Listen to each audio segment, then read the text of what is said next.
हम गीता मल्लिक अहाँ सब गोटे प्रणाम करै छी। हम आई एकटा अहाँ सबके भोला बाबा के नचारी गीत सुनाबै छी। सुनियो, सुनकर वीडियो के लाइक कमेंट करब, चैनल के सब्सक्राइब सेहो कऽ देबै। भोला देहिया भेल कमजोर, पूजा करब कोना कतोर। भोला देहिया भेल कमजोर, पूजा करब कोना कतोर। जल भरी अनितहु, फूल लोढ़ी अनितहु, माला गुथतहु तोर। जल भरी अनितहु, फूल लोढ़ी अनितहु, माला गुथतहु तोर। से जल फूल लाय पूजतहु अहीं के, से जल फूल लाय पूजतहु अहीं के। जतन करू बाबा थोर, भोला देहिया भेल कमजोर, पूजा करब कोना कतोर। भोला देहिया भेल कमजोर, पूजा करब कोना कतोर। भोर साँझ बाबा नाम जपै छी, के दुख हरतै मोर।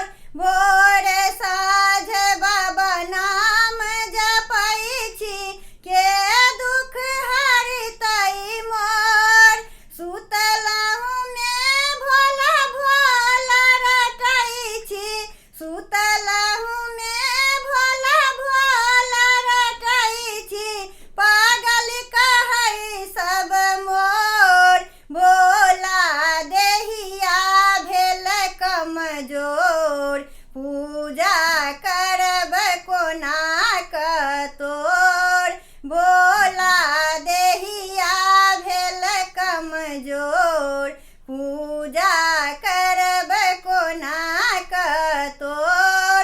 अहीं के देल बाबा लब कुश पोसलहुँ, नाही दुख कटलहुँ थोर। अहीं के देल बाबा लब कुश पोसलहुँ, नाही दुख कटलहुँ थोर। भक्ति कहै जो दुख में रहबै, प्राण छूटत कोना मोर। भोला देहिया भेल कमजोर, पूजा करब कोना कतोर। भोला देहिया भेल कमजोर, पूजा करब कोना कतोर। भोला देहिया भेल कमजोर, पूजा